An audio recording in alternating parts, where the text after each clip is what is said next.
Hello students, welcome to your online class. This is mathematics class for class 12th students.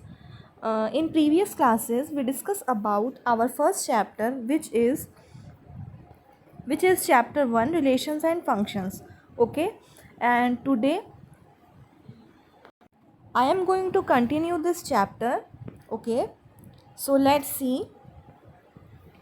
देखिए बच्चों, हमने इसमें domain, codomain and range यहाँ तक आपका डिस्कस कर लिया था।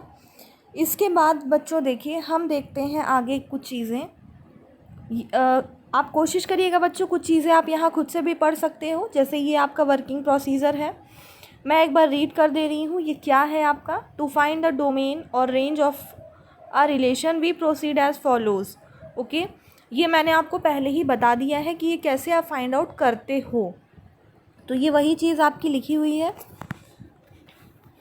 इसके बाद बच्चों देखिए क्या है, टोटल नंबर ऑफ़ रिलेशन। अगर आपसे पूछा जाए कि टोटल नंबर ऑफ़ रिलेशन आप कैसे फाइंड आउट करोगे, या कोई क्वेश्चन आपको दे दिया जाए तो आप देखिए उसको कैसे करते हो।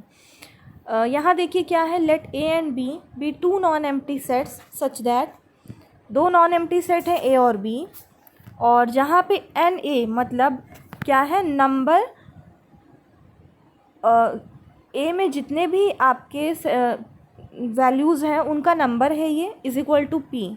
ओके, एन बी है आपका क्यू। इनको हम कैसे total number of relation find out करेंगे ए से बी में। इसका फॉर्मूला होता है बच्चों 2 की power p q. Okay, total number of relation from A to B is equal to total number of subsets of A cross B. ठीक है, तो ये आपका होता है। ओके, एन ए का मतलब है यहाँ पे कि ए में जितने एलिमेंट्स हैं, और एन बी का मतलब है बी में जितने एलिमेंट्स हैं। ओके, तो बच्चों ये है आपका टोटल नंबर ऑफ़ रिलेशन, और फाइंड आउट करने का तरीका मैंने आपको बता दिया है। यहाँ पे आप एक अपनी कॉपियों में इसको अच्छे से नोट कर लीजिएगा, और मेन आपका ये फार्मूला है, ये फार्मूला 2 की पावर पी क्यू जो आपका है। ओके, आगे देखिए बच्चों, इसमें रिमार्क है आपका कुछ। If A is a finite set containing n number of element, then total number of relation on A is, अगर A में एक फाइनाइट सेट है और उसमें n नंबर ऑफ़ एलिमेंट्स हैं, तो टोटल नंबर ऑफ़ रिलेशन आप कैसे फाइंड आउट करते हो बच्चों। इसका फॉर्मूला होता है आपका, आप यहाँ देख सकते हो 2 की पावर n स्क्वायर। ओके, ये होता है इसका फॉर्मूला। ओके, आई होप कि ये चीज़ें आपको समझ में आ रही होंगी। अब आगे हम देख लेते हैं, ये है आपका इन्वर्स रिलेशन।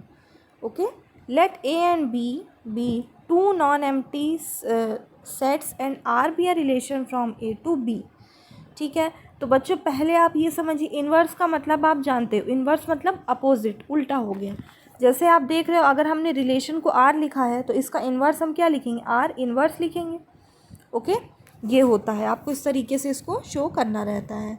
ठीक है, आगे देखिए क्या है, इसमें ए और बी कोई दो नॉन एम्प्टी सेट्स हैं। आर इसमें रिलेशन बताता है ए से बी में, और आप जानते हो पहले जो चीज़ मैंने आपको बता दी है कि आर ए क्रॉस बी का सबसेट होता है। ओके, तो अगर हमें इन्वर्स निकालना होगा बच्चों तो क्या होगा, हमें बी से ए में रिलेशन निकालना होगा।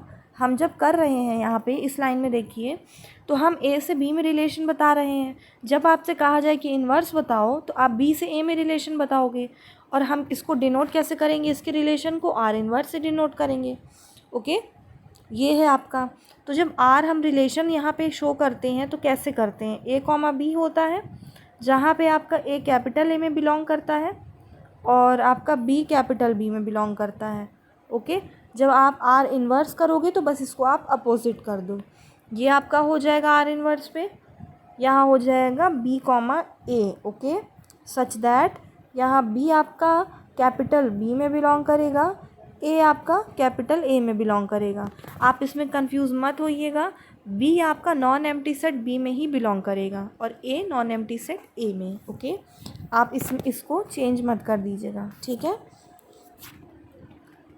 एग्जाम्पल की उससे आप देख सकते हो बच्चों, ये है आपका, देखिए A1 B1 C1 D1। Okay, अगर आपसे कहा जाए आप इसका इन्वर्स लिखो तो आप कैसे यहाँ पे लिखोगे, ये आप देख सकते हो। ये अपोजिट हो जाएगा। 1A मतलब जो आपका डोमेन था वो रेंज बन जाएगा, जो रेंज था वो डोमेन बन जाएगा। ओके, तो ये हो जाएगा 1A 1B 1C 1D। Okay, देखिए बच्चों ये आपका हो गया है इन्वर्स रिलेशन। ठीक है, आगे देखिए इसमें कुछ रिमार्क है इससे रिलेटेड, आप ये देख सकते हो। जब हम रिलेशन के लिए डोमेन रेंज फाइंड आउट करते थे तो कैसे करते थे वो आप जानते हो। अब हम यहाँ देख लेते हैं इन्वर्स के लिए हम कैसे फाइंड आउट करेंगे। ठीक है, यहाँ क्या है बच्चों, if R inverse is the inverse of R then range of R inverse. R inverse का जो रेंज होगा डोमेन ऑफ आर हो जाएगा। देखिए वही चीज़ है जो मैंने अभी यहाँ पे एक्सप्लेन की है।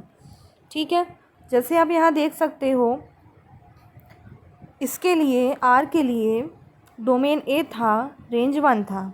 ओके, तो आर इन्वर्स के लिए जो रेंज था वो डोमेन बन गया और जो डोमेन था वो रेंज बन गया। ये हो गया है आपका। वही सेम चीज़ बच्चों यहाँ पे लिखी हुई है। ओके, और एक चीज़ आप यहाँ ध्यान दीजिएगा, अगर कोई चीज़ इन्वर्स फॉर्म में है, यहाँ आप देखिए कोई चीज़ इन्वर्स फॉर्म में है और उसमें होल इन्वर्स लगा हुआ है तो इसकी जो वैल्यू आती है वो आपको मिलेगी आर। ओके, ये होता है आपका। तो हमने ये डिस्कस कर लिया है, बहुत छोटे छोटे टॉपिक्स हैं ये बच्चों, आपको इजीली समझ में आ जाएंगे ये। आगे देखिए क्या है आइडेंटिटी रिलेशन, क्या होता है ये हम यहाँ पे देखते हैं। Let A be a non empty set, ये कोई नॉन एम्प्टी सेट है। The identity relation on A can be defined as follows. Identity relation को आप कैसे डिफ़ाइन करते हो, उसको कैसे शो करते हो, यहाँ पे ये चीज़ें हम देखते हैं।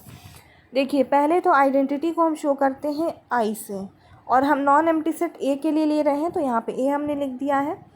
यहाँ क्या है बच्चों x, x है। ठीक है, और ये जो x है आपका, ये आपका बिलोंग करेगा। देखिए ये जो साइन होता है इसको हम बोलते हैं फॉर एवरी। ओके, ये होता है सच दैट, और ये साइन आपका हो गया for every. x belongs to A, इसमें जितने भी x हैं वो a में बिलोंग करेंगे। ठीक है, ये चीज़ आपकी है। अब आप देखिए एक एग्ज़ाम्पल यहाँ देख लेते हैं। जैसे बच्चों हमने इसके लिए जब लिया था आइडेंटिटी के फॉर्म में लिखा तो हमने x लिखा था जहाँ पे सारे x जो है a में बिलोंग कर रहे थे। अब देखिए एक एग्ज़ाम्पल यहाँ पे है a is equal to ABC है ये। ओके, करली ब्रैकेट में।